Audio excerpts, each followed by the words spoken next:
Media நேயர்களுக்கு வணக்கம்.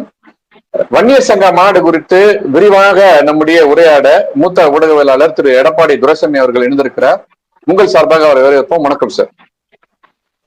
வணக்கம், அனைவருக்கும் வணக்கம் சார். வன்னியர் சங்க மாநாடு மிக முக்கிய நிகழ்வாக பாட்டாளி கட்சியினுடைய தலைவரால் பார்க்கப்படுவதாக கருத முடிகிறது. காரணம், ஒவ்வொரு நாளும் பல தலைவர்களை, மாநாட்டினுடைய முக்கிய நிர்வாகிகளை, கள போராளிகளை பல்வேறு வகையில் சந்தித்து ஆலோசனை நடத்தி வருவதாக செய்திகள் வருகின்றன. உங்க பார்வையில இப்ப மாநாட்டு வேலை எல்லாம் எப்படி போயிட்டு இருக்கு சார்? ஏன்னா நேத்து கூட ஊடகத்தின் வாயிலாக, ஜூம் மீட்டிங் வாயிலாக பாட்டாளி கட்சியுடைய தலைவர் நிர்வாகிகளை சந்தித்து கலந்துரையாடி ஆடி இருக்கிறார். இப்போ அந்த நிகழ்வுகள்லாம் எதை நோக்கி போகிறது? அவங்களுடைய திட்டம் என்ன சார்? சார், நேத்து நடந்த ஜூம் மீட்டிங்ல ஒரு முக்கியமான விஷயத்தை நீங்க கவனிச்சீங்களா? ஒன்றிய செயலாளர் வரைக்கும் பேசியிருக்காங்க. எந்த ஒரு அரசியல் கட்சியும் ஜூம் மீட்டிங்ல நிறைய மாநில நிர்வாகிகள், மாவட்ட நிர்வாகிகள், சில முக்கிய பொறுப்பாளர்களா இருப்பாங்க. அவங்கள தாண்டி ஒன்றிய செயலாளர்கள்லாம் வாய்ப்பு கொடுக்கறது ரொம்ப அரிது. ஆனா நேற்று நடந்த ஜூம் மீட்டிங்ல ஒன்றிய செயலாளர் வரைக்கும் மாநாட்டு வேலை எப்படி போயிட்டு இருக்கு, என்ன பண்ணிட்டு இருக்கிறீங்க, மாநாட்டு சம்பந்தம் சுவர் விளம்பரங்கள் சரியா பண்ணிட்டீங்களா, மாநாட்டுக்கு வருவதற்கு நீங்க எப்படி மக்களை திரட்டிட்டு இருக்கீங்க, அது சம்பந்தமா செய்திகளை மக்கள்கிட்ட கொண்டு போய் சேர்த்திருக்கீங்களா, அதெல்லாம் அவங்க அந்த பதிலை எதிர்பார்த்து ஒன்றிய செயலாளர் வரைக்கும் பேச சொல்லி பார்த்திருக்கிறார் பாட்டாளி மக்கள் கட்சியுடைய தலைவர் அன்புமணி ராமதாஸ் அவர்கள். அதுல இன்னொரு விஷயத்தை நீங்க தெளிவா நல்லா நோட் பண்ணி பாத்தீங்கன்னா தெரியணும். அவர் சொல்லாமல் சொன்னது என்னன்னு கேட்டீங்கன்னா, மாநாட்டுக்கு வருவதற்குன்னு சில வழிகளை மட்டும்தான் நாங்க முடிவு பண்ணியிருக்கோம், அந்த வழியில மட்டும்தான் வரணும். சேலம், தருமபுரி, கோவை, ஈரோடு இந்த பகுதியிலிருந்து வரவங்க எந்த வழியா வரணும், தருமபுரி, கிருஷ்ணகிரி, திருப்பத்தூர் இந்த மாவட்டங்கள்ல இருந்து வரவங்கள எந்த வழியா வரணும், அதே மாதிரி மயிலாடுதுறை, தஞ்சாவூர், கும்பகோணம் இங்க இருந்து வரவங்க எந்த வழியா வரணும் அப்படிங்கிறதுக்கு அந்த வழி முதல் கொண்டு தலைமை முடிவு பண்றாங்க. ஏன்னு கேட்டீங்கன்னா, இதற்கு முன்பு இதே மகாபலிபுரத்தில் வன்னிய இளைஞர் பெருவிழா நடைபெற்ற பொழுது திட்டமிட்டு சில தீய சக்திகள், அது யாருன்னு உங்களுக்கு தெரியும், மரக்காணத்தில் மிகப்பெரிய கலவரத்தை உருவாக்கினாங்க. அந்த கலவரத்தில் 2 வன்னிய இளைஞர்கள் பலியானார்கள். அந்த இளைஞர்களை கொலை செய்தது யார் என்று நீதிமன்றம் பட்டவர்த்தனமாக தீர்ப்பு கொடுத்திருக்கிறது. இல்ல, நம்ம அதுக்குள்ள ஆழமா போக தேவையில்ல சார். இந்த செய்தியை நீங்க சொல்லுங்க. இல்ல நான் சொல்லிடுறேன். அதாவது அந்த கொலையில் ஈடுபட்டவர்களுக்கு தண்டனை கிடைத்து இப்ப அவங்க தண்டனை அனுபவிச்சிருக்காங்க. இந்த மாதிரி விரும்பத்தகாத சம்பவங்கள் நடந்துடக்கூடாது அப்படிங்கிறதுல பாட்டாளி மக்கள் சொல்லி தலைமை ரொம்ப உஷாராவே இருக்கு. அதுலயும் அன்புமணி ராமதாஸ் அவர்கள் அப்படி எந்த சம்பவங்கள் நடந்துடக்கூடாது, யாருடைய பாதுகாப்புக்கும் எந்த ஊரும் ஏற்பட்டு விடக்கூடாது, எந்த களங்கமும் வந்துவிடக்கூடாது, தன்னுடைய தொண்டர்களும் பாதுகாக்கப்படணும். அதே நேரத்துல இந்த வன்னிய இளைஞர் பெருவிழா மாநாடு மிக சிறப்பா நடைபெறும் அப்படிங்கிறதுக்காக அற்புதமான திட்டங்களை வகுத்து செயலாற்றி கொண்டிருக்கிறாங்க. இன்னும் சொல்ல போனால், இப்படிப்பட்ட ஒரு தயாரிப்பை, இப்படிப்பட்ட ஒரு மாநாட்டுக்கு கூட்டத்தை திரட்டுகின்ற வழியை, இப்படிப்பட்ட ஒரு முன்னேற்பாடுகளை இதுவரை பாட்டாளி மக்கள் செய்ததில்லை என்றுதான் சொல்லப்படுகிறது. ஆனால் அதையும் தாண்டி கண்ணும் கருத்துமாக இந்த மாநாடு நடத்தப்படுகின்ற நோக்கம், இந்த மாநாடு ஏன் நடத்துகிறோம், இதை யாருக்காக நடத்துகிறோம், இது வன்னியர்களுக்கான மாநாடு மட்டுமா என்பதையெல்லாம் தெளிவுபடுத்த வேண்டிய இடத்திலே இன்றைக்கு பாட்டாளி மக்கள் கட்சி இருக்கிறது என்பதையும் அன்புமணி ராமதாஸ் அவர்கள் நேற்று நடந்த அந்த ஜூம் மீட்டிங்ல தெளிவா சொல்லியிருக்கார். நீங்க சொல்றதெல்லாம் பார்த்தா ஒருவேளை பாட்டாளி கட்சியுடைய தலைவர் பயப்படுறாரா, ஏதாவது சட்ட சிக்கல் வந்துரும் அப்படின்னு சொல்லிட்டு? இல்ல சார், பயம் இந்த ரத்தத்திலேயே கிடையாது, அது வேற விஷயம். பாட்டாளி மக்கள் கட்சியுடைய தலைவர் அன்புமணி ராமதாஸ் அவர்களுக்கோ அல்லது டாக்டர் ஐயா அவர்களுக்கோ பாட்டாளி மக்கள் கட்சி வன்னியர் சங்க தொண்டர்களுக்கோ பயம்ன்றதெல்லாம் எதுவுமே கிடையாது. மனதுக்கு மட்டும் பயந்து விடு, மானத்தை உடலில் விதைத்து விடுன்னு ஒரு பாட்டு இருக்கு பாத்தீங்களா, அதுக்கு அடையாளமே இந்த வன்னியர் சமூகமும் பாட்டாளி மக்கள் கட்சி. பயம்ல ஒண்ணும் கிடையாது. பழி பாவத்தை தவிர வேறு எதுக்கு நாம அஞ்ச போறதில்லை. அதனால சார் எந்த ஒரு சிறு பிரச்சனைகளும் வந்துடக்கூடாது அப்படின்னு வந்து எச்சரிக்கையோட செயல்படுறோம், அவ்வளவுதான். இதுல பயம்லாம் எதுவுமே இல்ல கிடையாது. இதே போன நிகழ்வுக்காக ஏறக்குறைய 13 ஆண்டுகள் சட்டப்போராட்டம் நடத்தி சமீபத்துல ஒரு 20 பேர் வந்து விடுதலை ஆயிடுறாங்க. அவங்க விடுதலை ஆகிறதுக்கு 20 ஆண்டுகள் தேவைப்பட்டது. அது போன்ற ஒரு நிகழ்வு வந்து திரும்ப நடக்கூடாதுன்னு, சட்ட சிக்கல் எதுவும் வந்துடக்கூடாதுன்னு பயப்படுறாரா, அல்லது நம்ம அறியாமல் ஏதாவது தவறு செஞ்சிருவோம், இளைஞர்கள் ஆர்வப்பாளர் ஏதாவது செஞ்சிட போறாங்க அப்படின்னு அவர் பயப்படுறாரு? இல்ல, அதாவது என்ன செய்யறோம் தெரியாம யாரும் எதுவும் செஞ்சிடக்கூடாது அப்படின்னு தன்னுடைய தொண்டர்களை எஜுகேட் பண்றாரு. அதாவது அவங்கள வந்து அரசியல் ரீதியா பயிற்றுவிக்கிறார். அதுக்காக தான் இந்த ஜூம் மீட்டிங்.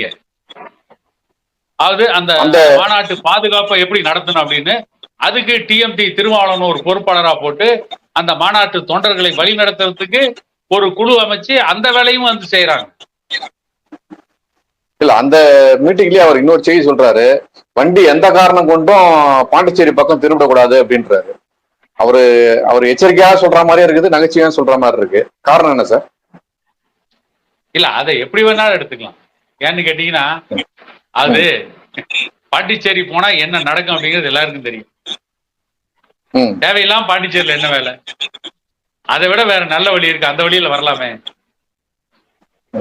அப்படிங்கறதான். அதாவது பாண்டிச்சேரி இந்த கேள்வி என்னன்னா, தேவையில்லை. மதுவிலக்குக்காக தன்னுடைய வாழ்நாள் முழுக்க போராடியவர் மருத்துவர் ஐயா. மருத்துவர் சின்னையாவும் வந்து என்ன சொல்லியிருக்காருன்னா, படநோய் தலைவர் என்ன சொல்லியிருக்காருன்னா, நான் முதல்வரானா என்னுடைய முதல் கையெழுத்தே வந்து மதுவிலக்குக்கு எதிராகத்தான், மதுவிலக்கு சாராய கடையை மூன்றதான் என்னுடைய முதல் கையெழுத்துன்னு சொல்லியிருக்காரு.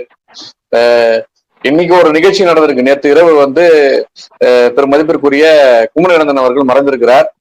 அவர் குமரியானந்தன் தன்னுடைய இறுதி காலத்தில் அவர் ரொம்ப நம்பி எதிர்பார்த்த ஒரு நபர் யாருன்னா மருத்துவர் அன்புமணி ராமதாஸ் தான். அவங்க மகள் கிட்ட கூட அந்த எதிர்பார்ப்பை அவர் முன்வைக்கல. மருத்துவர் ஐயாவை கூப்பிட்டு, அதாவது மருத்துவர் அன்புமணியை கூப்பிட்டு, தயவு செய்து எப்படியாவது போராடி நீங்க சொன்ன மாதிரி முதல் கையெழுத்தா போட்டு இந்த மதுவை ஒழிச்சிருங்க, மது உங்களால் தான் பண்ண முடியும் அப்படின்னு அன்புமணி மேல அவர் அவ்வளவு நம்பிக்கை வச்சிருந்தாரு. அந்த ஆத்மா வந்து நேத்து வந்து தன்னுடைய மூச்சை நிறுத்தி கொண்டது. இந்த நிகழ்வுல இன்னும் கூட ஒருவேளை பாண்டிச்சேரி பக்கம் போனா நம்ம ஆளுங்க செலவு பண்ணிடுவாங்களோ அப்படின்ற பயம் உங்களுக்குள்ள இருக்குன்னா, அப்ப உங்க கட்சியை சார்ந்தவங்க இன்னும் ஒரு கட்டுக்கோப்பாட இல்லைன்னு தானே சார் அர்த்தம்? இல்ல, அதாவது நீங்க அதை அப்படி எடுத்துக்க முடியாது. ஏன் மதுபான கடையை மூட சொல்றோம், ஏன் சாராய கடையை மூட சொல்றோம்? ஏதாவது பெரும் பாதிப்புக்கு உள்ளானதே வன்னியர் சமூகம் தான். எந்த இடத்துலயும் பாட்டாளி மக்கள் கட்சியோட நிறுவனர் டாக்டர் ஐயாவோ அண்ணன் அன்புமணி ராமதாஸ் அவர்களோ பாட்டாளி மக்கள் கட்சியில இருக்கின்ற வன்னியர் சமூகத்தை சார்ந்தவர்கள் யாரும் குடிக்கலன்னு நாங்க சொல்லவே இல்லையே. எல்லா சமூகங்களும் இந்த மதுவால் சீரழிந்திருக்கிறது. வன்னியர் சமூகம் அதிகமா சீரழிஞ்சிருக்கு. அதான உண்மை. ஆகவே இவங்களுக்கு சாராயத்தை விற்பனை செய்தவங்க தான் குற்றவாளிகள். தவறி கூட அந்த பழக்கத்துக்கு ஆளானவங்க பாண்டிச்சேரி பக்கம் போய் நீங்க குடிச்சிட்டு ஏதோ வந்து தேவையில்லாம வந்து உங்களுடைய உடலையும் கெடுத்துக்கிட்டு தேவையில்லாத பிரச்சனைகள் வருவதற்கு எதுவும் காரணமா அமைஞ்சிடக்கூடாது அப்படின்ற எச்சரிக்கையிலையும் கூட சொல்லியிருக்கலாம். அதனால வந்து பாட்டாளி மக்கள் கட்சியில் இருக்க சிலர் குடிக்காம இல்ல, பாட்டாளி மக்கள் கட்சியில் இருக்கிறவங்க குடிக்கவே இல்லைன்னு நம்ம எந்த இடத்துலயும் பேசவே இல்லையே. அதை திருத்தத்துக்கான இப்போ பல்வேறு நிகழ்வுகள்ல மருத்துவர் ராமதாஸ் அவர்கள் என்ன சொல்லுவார் அப்படின்னா, என்கிட்ட மட்டும் ஆட்சி கொடுத்தீங்கன்னா நான் வந்து உடனடியா வந்து எல்லா சாராய கடையும் மூடிடுவேன், சாராய மூடிடுவேன், மதுவிலக்கு எடுத்துன்னு வந்துருவேன். அதை அடுத்த செயல்பாடு நான் என்ன பண்ணுவேன்னா, அந்த மனநோயாளிகளுக்கு, அந்த மது நோயாளிகளுக்கு மறுவாழ்வுக்கான செயல்பாட்டை நான் எடுத்துன்னு வருவேன், அவங்களுக்கு மன ரீதியான பயிற்சியை நான் கொடுப்பேன் அப்படின்றத அவர் முன்வைக்கிறார். இவரு வந்து அப்ப கையெழுத்து போட்டு அதுக்கப்புறம் அந்த சாலையெல்லாம் மூடி எல்லாம் பண்ண பிறகு அந்த கொடுக்கறத ஏன் இப்ப இருக்கக்கூடிய உங்களுடைய படம் மகிழ்ச்சி தொண்டர்களுக்கு ஏன் இப்ப கொடுக்க கூடாது? நீங்க பொதுமக்களுக்கு நீங்க அப்புறம் கொடுங்க, உங்க தொண்டர்களுக்கு கொடுக்கலாம்ல. நான் என்ன கேக்குறேன், சாராயத்தை அரசாங்கம் விற்கும், சாராயத்துல ஊழல் பண்ணும், சாராய விற்பனையில முறைகேடு பண்ணும். சாராய விற்பனையில 1000 கோடி ஊழல் முறைகேடு. சாராய விற்பனையில 1 லட்சம் கோடி 5 ஆண்டுகள்ல முறைகேடுன்னு செய்தி. ஆனா நாங்க திருத்தணும். நீங்க சாராயம் விற்பீங்க, நாங்க திருத்தணும். அப்ப அரசாங்கத்துக்கு என்ன வேலை? அப்ப எதுக்கு இந்த அரசாங்கத்தை மக்கள் ஓட்டு போட்டு தேர்ந்தெடுக்கிறாங்க? இது அரசாங்கம் தானே செய்யணும். அதை நாங்க செய்யணும் எதிர்பார்க்கிறாங்கன்னா அரசாங்கம் தன்னுடைய கடமையிலிருந்து தவறுது. தான் செய்ய வேண்டியதை செய்யாம விட்டுட்டு இவர்கள் செய்யாமல் இருப்பதை நியாயப்படுத்துவதற்காக அரசாங்கத்தை சார்ந்தவர்களால் கட்டவிழ்த்து விடப்படுகின்ற மிக மோசமான வாதம் தான் இந்த வாதமே. இல்ல நான் என்னன்னா பொதுமக்கள் எல்லாம் திருத்த வேணாம் சார், நீங்க உங்க தொண்டர்களை திருத்துங்கன்ற. நானு எங்க தொண்டர்கள் மட்டும் என்ன தமிழ்நாட்டை விட்டு வேற ஏதாவது ஒரு தீவிலியா இருக்காங்க? எங்க தொண்டர்கள் தமிழ்நாட்டில் தான் இருக்கிறாங்க. எங்க தொண்டர்கள் சாராயமே விற்காத வேற நாட்டுல இருக்காங்களா? சாராயம் தங்குதடை இல்லாமல் விற்பனை செய்யப்படுகின்ற நாட்டில் தான் எங்க தொண்டர்களும் இருக்காங்க, வன்னியர்களும் இருக்கிறாங்க, பறையர் சமூகம் இருக்கு, மற்ற சமூகம் இருக்கு, எல்லா சமூகமும் இருக்கு. எங்க தொண்டர்கள் நாங்களே திருத்திக்குவோம், வன்னியர்களை நாங்களே படிக்க வச்சுக்குவோம், வன்னியர்களுக்கு நாங்களே வேலை வாய்ப்பு உருவாக்குவோம். ஆனா ஓட்டை மட்டும் வாங்கி நீங்க கோட்டைக்கு போய் கொட்டை மடிப்பீங்களா? இது என்ன சார் நியாயம்? அரசாங்கம் ரேஷன்ல அரிசி போட்டா வாங்கலாம், அரசாங்கம் ரேஷன்ல பருப்பு போட்டா வாங்குறோம், அரசாங்கம் ரேஷன்ல கோதுமை போட்டா வாங்குறோம், அரசாங்கம் ரேஷன்ல உணவுப் பொருள் வித்தா வாங்குறோம். ஆனா அரசாங்கம் சாராயம் விற்கிறீங்க, அதை மட்டும் வாங்கி குடிக்கிறதே தப்புன்னு நீங்க சொல்றீங்க. நீங்க அரிசி பருப்பு சாப்பிட்டா உடம்புக்கு நல்லது சார், அதுக்காக சாராயம் குடிப்பா அரசு விக்கிறதா நீங்க வாங்கி சாப்பிட்டுருவீங்களா? இல்ல அப்ப அரிசி பருப்பு உடம்புக்கு நல்லது விக்கிறீங்க, அப்ப சாராய உடம்புக்கு கெடுதல் தெரிஞ்ச ஒரு அரசாங்கமே விக்குது, அது என்ன நியாயம்? அதனாலதானே அரசாங்கத்தை சாராய கடை மூடுன்னு சொல்றோம். புரளோவி எழுதினார்ல கலைஞர் கருணாநிதி, அதுல 10 குறள் கல்லுண்ணாமைன்னு இருக்குது இல்ல, அத கலைஞர் கருணாநிதி படிக்கலையா? புரளோவியத்தில் அதுக்கு விளக்கம் கொடுக்கலையா?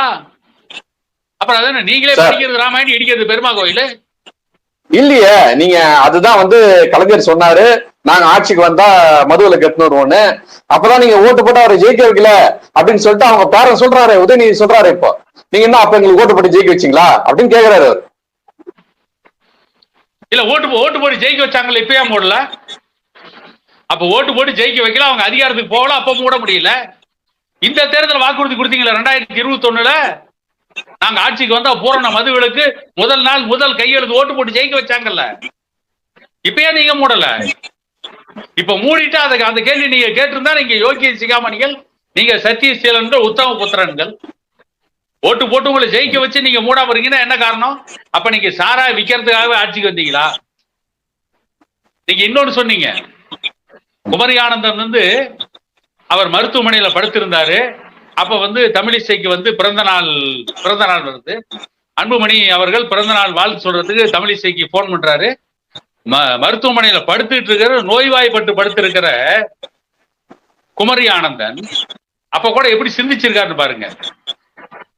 யார் பேசுறது அப்படின்னு கேட்கிறாரு. அன்புமணி பேசுற. அப்ப போன என்கிட்ட கொடுன்னு வாங்கி அன்புமணி கிட்ட சொல்றாரு, எப்படியாவது இந்த சாராய கடை மட்டும் மூடிடுங்க. ஆக அவங்க வாழ்நாள்ல எதுக்காக போராடி இருக்காங்க. இன்னும் சொல்ல போனா இவர் குமரி ஆனந்தன் டாக்டர் ஐயாவிற்கு சீனியர் அரசியல், டாக்டர் ஐயாவிட மூத்த தலைவர். காங்கிரஸ் பேர் இயக்கத்துல அவர் இலக்கிய செல்வர், அவருக்கு பட்டம். பாராளுமன்றத்துல தமிழில் பேசியவர், பாராளுமன்றத்துல முதல்ல தமிழ் பேசியவர். தமிழ் தமிழ் தமிழ் உயிரை விட்டுக்கிட்டு நாடகம் ஆடிட்டு இருக்க திமுகவை சார்ந்த யாரும் தமிழ்ல பேசல. ஆனா காங்கிரஸ் கட்சியை சார்ந்த குமரி ஆனந்தன் இந்த தமிழகத்தினுடைய பூர்வகுடி தமிழரா இருந்ததுனாலதான் பாராளுமன்றத்துல தமிழ்ல பேசுகின்ற உரிமையை வாங்கி கொடுத்தார். ஒண்ணு, அவருக்கே அன்புமணி மேலதான் அப்படிப்பட்ட ஒரு நம்பிக்கை வந்திருக்கு, வேற யார் மேலையும் வரல. இதுல நான் இன்னொரு விஷயத்தை சொல்றேன். குமரி ஆனந்த் எப்படி சிந்திச்சிருக்காருன்னு பாருங்க. அவருடைய மடியில மரணம் துள்ளி கொண்டு இருக்கிறது. அந்த நேரத்துல கூட இந்த தமிழ்நாட்டுல சாராயம் விற்க கூடாது, சாராயத்தை ஒழிக்கணும்னு நினைக்கிறார். அதே மாதிரிதான் உலக புரட்சியாளர் சேகுவாராவை அமெரிக்க ராணுவ கைது செய்து ஒரு பள்ளிக்கூடத்துல அடைச்சிருக்குது. அந்த நேரத்துல சேகுவாராவுக்கும் மடியிலே மரணம் துள்ளி கொண்டு இருக்கிறது. அடுத்த நாள் சேகுவாராவுக்கு மரணம் நிச்சயம். அப்ப சேகுவாரா மீது பற்று கொண்ட அந்த பள்ளிக்கூடத்தில் பணியாற்றுகின்ற ஒரு பெண் ஆசிரியர், ஒரு ஆசிரியை சேகுவாராவுக்கு உணவு கொண்டு போய் கொடுக்குறாங்க. அந்த உணவை வாங்கி சாப்பிட்டு விட்டு சேகுவாரா சொல்றாங்கன்னா அந்த புரட்சியாளன் எப்படி சிந்திக்கிறான் பாருங்க. எப்படி இவ்வளவு மோசமான பள்ளிக்கூடத்துல உங்களால மாணவர்களுக்கு பாடம் சொல்லி கொடுக்க முடியுது? இந்த பள்ளிக்கூட கட்டணம் இவ்வளவு மோசமா இருக்கு. சொல்லிட்டு அடுத்து சேகுவாரா சொல்றான், கவலைப்படாதீர்கள், எங்களுடைய புரட்சியில் நாங்கள் வெற்றி பெற்று உங்களுக்கு ஒரு அருமையான சிறப்பான கட்டிடத்தை கல்விக்கூடத்தை கட்டி தருகிறோம் சொல்றான். கிட்டத்தட்ட குமரி ஆனந்தன் அன்புமணி கிட்ட பேச பொழுது நான் சேகுவாராவை தான் வந்து குமரி ஆனந்தனுக்கு நிகரா நினைச்சேன். ஏன்னா அப்படிப்பட்ட பெருமை மிக்க ஒரு காங்கிரஸ் கட்சியுடைய தலைவர். மற்ற விஷயத்துல நமக்கு 1000 கருத்து வேறுபாடுகள் இருக்கலாம், அது வேற. ஆனா ஒப்புமை எப்படி இருக்குது? ஒப்புமைக்கு இது நியாயமே இல்லையா சார்? சேகுவாரா களப்போராளி, சேகுவாரா களப்போராளி. அவர் என்ன சொல்றாரு, நான் போராடி எங்க இயக்கம் வெற்றி பெற்றால் நான் வந்து இந்த பள்ளிக்கூடத்தை நான் உங்களுக்கு சீர் செய்து கொடுப்பேன்றாரு. குமரி ஆனந்தனுக்கு அவ்வளவு பெரிய கஷ்டம் இல்லையா சார்? அவர் பலமுறை வந்து பாராளுமன்றத்துல ஒரு முறை பாராளுமன்ற உறுப்பினர் இருந்திருக்காரு. கிட்டத்தட்ட ஏறக்குறைய இன்னும் நினைவு சரியாக இருக்குமானால் 5 முறை சட்டமன்ற உறுப்பினர் இருந்திருக்காரு. அவங்க மக கவர்னரா இருக்காங்க, அவங்க தம்பி எம்பி, அவங்க தம்பியுடைய பையன் இப்ப எம்பி. இவங்க எல்லாம் எத்தனை முறை சார் இது மாதிரி பேசியிருக்காங்க, பாடுகிறாங்க. அவங்க மகளே கூட இன்னைக்கு ஆளுகின்ற மத்தியில் ஆளுகின்ற பாரதிய ஜனதா கட்சியினுடைய முக்கிய தலைவர். அவங்க கூட ஒன்னும் அழுத்தம் கொடுக்கலையா சார் மதுவிலக்காக பண்ணணும்னு சொல்லிட்டு? மாநில அரசு பண்ணல, மத்திய அரசு இதுக்கு ஏதாவது ஒரு அழுத்தம் கொடுத்துருக்கலாம். அண்ணன் ஸ்டாலின் சொல்றாருல்ல சார், இல்ல இந்த செய்தி நான் சொல்லிடுறேன் சார். இல்ல சார் இந்த செய்தி நான் சொல்லிடுறேன், எனக்கு கொஞ்சம் வாய்ப்பு கொடுங்க. அதாவது ஸ்டாலின் வந்து அவரை போய் நீங்க ஜாதிவாரி கணக்கெடுப்பு எடுக்க சொன்னா அவர் என்ன சொல்லுவாரு, இது வந்து மத்திய அரசு எடுக்கணுங்க, இது மாநில அரசு இல்ல அப்படின்னு. அப்ப அதே மாதிரி இந்த மதுவிலக்கு கூட ஏன் வந்து மத்திய அரசு பண்ணணும்னு இவர் சொல்லன்னு அவர் மறந்துட்டாரே எனக்கு தெரியல தலைவர் ஸ்டாலின். ஒருவேளை அப்படி அந்த ஒரு வாய்ப்பு இருந்தா ஏன் வந்து இந்த அம்மா சொல்லிடக்கூடாது? யாரு பிஜேபியில இருக்கிற யாருமே சொல்லியே சார் மதுவிலக்கு நாங்க முயற்சி பண்றோம் அப்படின்னு. அதாவது நீங்க கேட்ட கேள்விக்கு நான் ஃபர்ஸ்ட் பதில் சொல்லிடுறேன். குமரி ஆனந்தன் மதுவுக்கு எதிராக போராடுகின்ற பொழுது தமிழ்நாட்டுல காங்கிரஸ் கட்சி ஆட்சியில இல்ல. தமிழ்நாட்டுல பக்தவச்சலமும் ராஜாஜியும் காமராஜரும் முதலமைச்சராக இருக்கும்போது எங்கும் மதுபான கடை கிடையாது, சாராய கடை கிடையாது. தமிழ்நாட்டுல சாராய கடை அறிமுகப்படுத்தியது கலைஞர் கருணாநிதி. குமரி ஆனந்தன் போராட மட்டும்தான் முடியும். அந்த அதிகாரத்தை பயன்படுத்தி சாராய கடையை மூடக்கூடிய இடத்தில் குமரி ஆனந்தன் இல்லை. அதை முதல்ல புரிஞ்சுங்க. இப்ப வந்து தேசிய அளவில் மதுபான கடைகளை மூடணும், தேசிய அளவில் மதுவிலக்கு கொள்கையை உருவாக்கணும்னு பாராளுமன்றத்தில் விடுதலை சிறுத்தைகள் கட்சியின் தலைவர் திருமாவளவன் பேசினாரா இல்லையா? அதுக்கு நிர்மலா சீதாராமன் நிதியமைச்சர் என்ன பதில் சொன்னாங்க? சாராய கடை மூடுற அதிகாரம் மாநில அரசனுடைய கையில தான் இருக்குது, மத்திய அரசனுடைய கையில் இல்ல, உங்க கூட்டணியில் இருக்கிற திமுகவுல போய் கேளுங்கன்னு சொன்னாங்க. அப்ப வாயை மூடிட்டு தான் வந்தார் திருமாவளவன். ஆக இங்க சாராய கடைகளை மூடக்கூடிய அதிகாரம் இந்த மாநிலத்தை ஆளுகின்ற கட்சிகள்கிட்ட தான் இருக்குது. அதனாலதான் இவங்க மூட மாட்டாங்கன்னு தெரிஞ்சுதான் அன்புமணி நினைத்தால் அன்புமணி ஒருவேளை அதிகாரத்திற்கு வந்தால் மூடலாம், அல்லது அன்புமணி ஒரு மிகப்பெரிய போராட்டங்களை நடத்தி அந்த போராட்டத்தில் வெற்றி பெறுவதன் மூலமா மதுபான கடைகளை மூடலான்ற நம்பிக்கையில தான் குமரி ஆனந்தன் அன்புமணிகிட்ட பேசினார். அன்புமணி ஒருவேளை வரும் என்பதால் தான் பேசினார். அதனால குமரி ஆனந்தன் மதுபான கடை மூடாதற்கு குமரி ஆனந்தன் எந்த விதத்திலும் பொறுப்பில்லை. அவர் மது ஒழிப்பு போராளி என்பதிலும் நமக்கு எந்த மாற்று கருத்தும் கிடையாது. எனக்கும் அதுல மாற்று கருத்து இல்ல சார். நீங்க வந்து சேகுவாராவை ஒப்பீடு செய்யும் போதுதான் எனக்கு இந்த ஐயமே வருது. ஏன்னா சேகுவாரான்றது கடுமையான களப்போராளி. ஐயா வந்து அவர் போராளி தான், ஆனா அவருக்கான சாதகமான பல சூழல்கள் அப்ப இருந்தது. ஏன்னா ஒரு குறிப்பிட்ட காலத்துல இப்போ சமீபத்துல சார் 10 ஆண்டுகளுக்கு முன்பு மூப்பனா ஐயா இருக்கும் போது, வாழப்படியார் தலைவரா இருக்கும் போதெல்லாம் 25 எம்எல்ஏ எல்லாம் தமிழ்நாட்டுல இருந்தாங்க சார் காங்கிரஸ் சார்பா. அப்பெல்லாம் இவர் வந்து காங்கிரஸ் முக்கிய தலைவர். இல்ல இந்த தலைப்பு வேற மாதிரி போகுது, இருங்க இந்த விவாதம் வேற மாதிரி போகுது, நான் அடுத்த செய்திக்கு வந்துடுறேன்.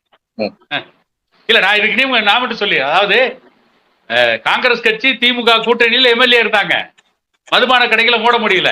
பாட்டாளி மக்கள் கட்சி தொடர்ந்து களத்தில் நிக்குது. பாட்டாளி மக்கள் கட்சி கூட்டணியில திமுக ஆட்சியே நடந்தது, பாட்டாளி மக்கள் கட்சி ஆதரவுல தான் ஆட்சியே நடந்தது. ஆனாலும் பாட்டாளி மக்கள் கட்சி சொல்ல கூட திமுக அரசாங்கம் கேட்கல. அதே நிலைமைதான் காங்கிரஸ் கட்சிக்கு, அதே நிலைமைதான் குமரி ஆனந்தனுக்கும். ஆகவே மதுபான கடைகளை மூடாததுக்கு முழு பொறுப்பு இன்றைக்கு ஆளுகின்ற திமுக அரசும் இதற்கு முன்பு ஆட்சி நடத்திய அதிமுக அரசு தானே தவிர, மதுபான கடைகளை மூடாத பொறுப்பை தமிழக அரசு தட்டி கழித்ததை அந்த பழியிலிருந்து தப்பிப்பதற்காக எந்த காலத்திலும் மற்றவர்கள் மீது பழி போடுவதை நியாயம் என்று ஏற்றுக்கொள்ளவே முடியாது. இல்ல நம்ம இவர் மேல பழி போடணுன்றது என்னுடைய எண்ணம் இல்ல.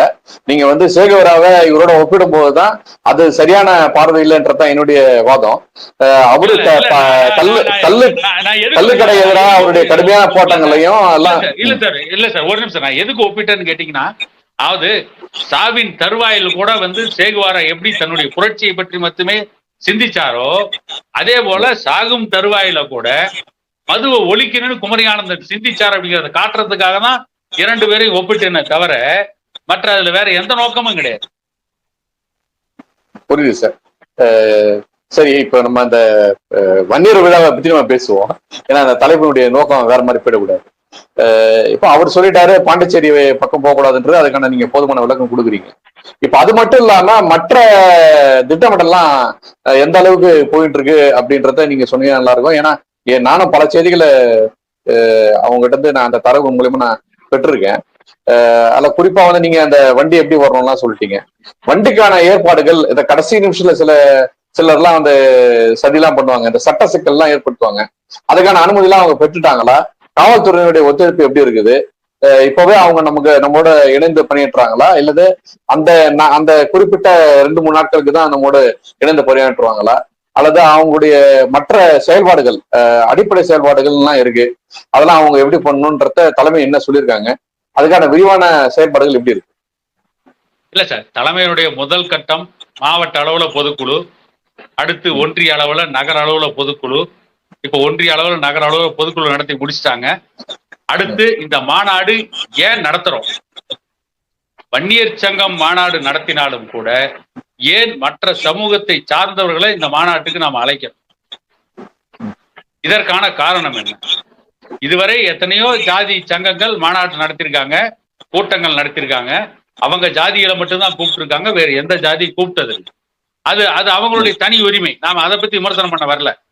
ஏன்னா இப்போ ஒரு ஜாதி சங்கம் நடத்துறாங்க, அவங்க ஜாதியை கூப்பிடுறாங்க, மாநாடு நடத்துறாங்க, அது வேறு. ஏன் மற்ற ஜாதி கூப்பிடலன்னு நாம அவங்களை கேட்க வேண்டியதில்லை. ஆனா ஏன் வன்னியர் சங்கம் மட்டும் மற்ற சமூகங்களையும் கூப்பிடுறோம்? எதுக்காக?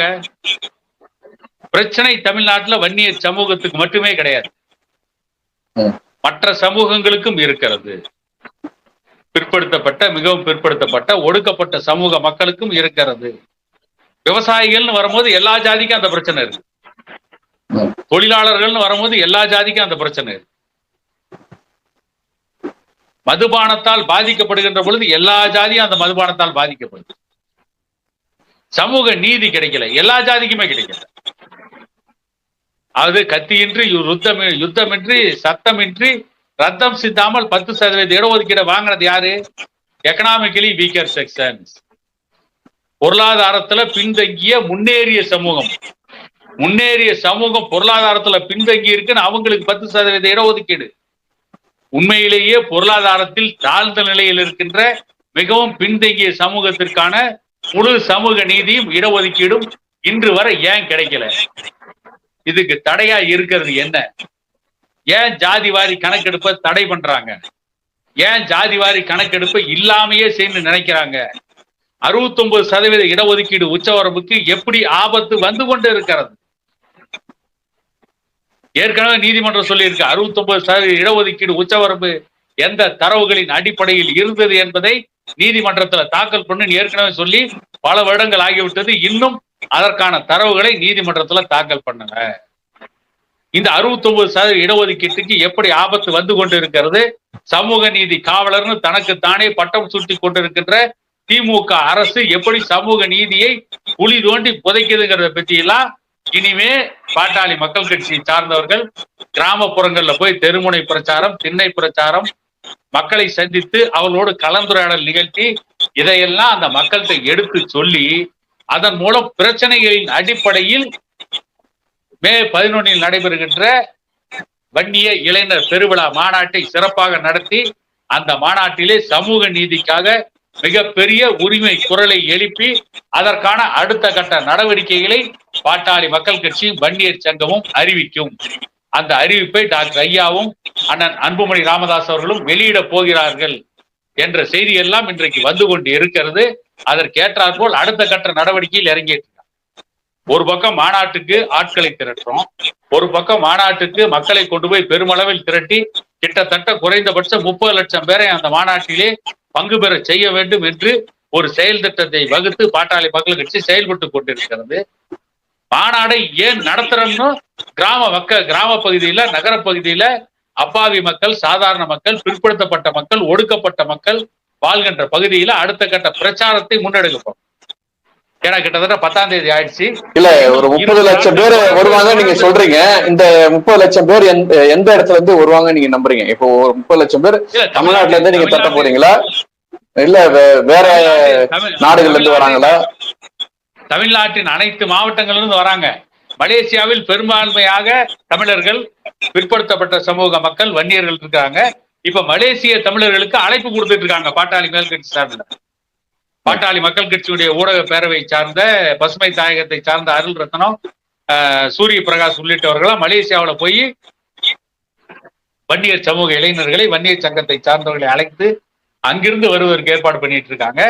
அதை போல இங்கிலாந்து நாட்டிலே இருக்கின்ற தமிழர்கள், வன்னியர்களுக்கு அங்க பாப்பா வெற்றி, லண்டன் மாநகர கவுன்சிலர், அங்க இருக்கின்ற வன்னியர்களை சந்தித்து அவர்களை வருவதற்கான ஏற்பாடுகளையும் பண்ணிட்டு இருக்காங்க. ஆக கடல் கடந்து வாழ்கின்ற தமிழர்களையும் இந்த மாநாட்டுக்கு நாம் அழைக்கிறோம். ஒடுக்கப்பட்ட சமூகத்தை சார்ந்தவர்களை, பிற்படுத்தப்பட்ட புரியுது சார், புரியுது. இப்ப என்னுடைய தரவு அப்படி என்னன்னா, நீங்க சொன்ன மாதிரி மலேசியா, சிங்கப்பூர், அதுக்கப்புறம் இங்கிலாந்து மாநகரம், அதுக்கப்புறம் அமெரிக்காவின் சில பகுதிகள், அதுக்கப்புறம் நம்ம துபாய், அதை சுற்றி உள்ள நாடுகளை சேர்ந்த மக்கள் சொல்லிட்டு வெளி மாநிலங்கள்ல கூறக்கூடிய வன்னியர்கள், இது ஒரு பெரிய நல்வாய்ப்பா, ஒரு சமூகத்தினுடைய கூட்டமா நம்ம சேரணுன்ற ஒரு பெரிய நோக்கத்தோட வராங்கன்ற தரவுகள்லாம் வருது. அந்த தரவுகளின் அடிப்படையில் ஏறக்குறைய இப்படி வெளியில இருந்து வரக்கூடியவங்கள ஒரு 1 லட்சம் மக்கள் வருவதாக செய்திகள் வந்து கொண்டிருக்கின்றன.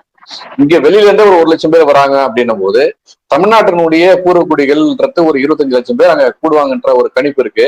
அது மட்டும் இல்லாம நம்ம அருகில் உள்ள தெலுங்கானா, நம்ம ஆந்திரா, கர்நாடகா, அப்புறம் கேரளம், இப்படி நம்முடைய எல்லை மாநிலங்களை சேர்ந்த இந்த மக்கள் கிட்ட இருந்து ஒரு 5 லட்சம் பேர் வருவாங்க அப்படின்ற அதாவது அங்க இருக்கக்கூடிய அக்னிகுல சத்திரியர்கள், சூரியகுல சத்திரியர்கள், இப்படி எல்லாம் இவங்க எல்லாம் ஒரு சத்திரியர் கூட்டமா, வன்னியர் பெருங்கு கூட்டமா இங்க சேரணும்ன்றது அவங்களோட திட்டமிட்டதா நாங்க பார்க்க முடியுது.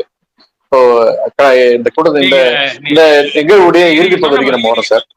நீங்க சொன்ன பின்னால் நான் இன்னொரு விஷயத்தை பதிவு பண்ணேன். அதாவது வன்னியர் சங்கத்துடைய அழைப்பை ஏற்று 1 லட்சம் பேர் வெளிநாட்டுல இருந்து கலந்துக்கிறாங்க அப்படின்னா, பிழைப்பு தேடி எத்தனை லட்சம் பேர் அந்நிய நாட்டுல தன்னுடைய உணர்வுகளை மறத்து போக செய்து வாழ்ந்துட்டு இருக்கான்னு பாருங்க.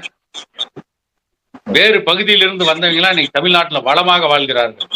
மந்திரியா இருக்கிறான், எம்எல்ஏவா இருக்கிறான், இந்த மண்ணுக்கே சம்பந்தம் இல்லாதவர்கள்.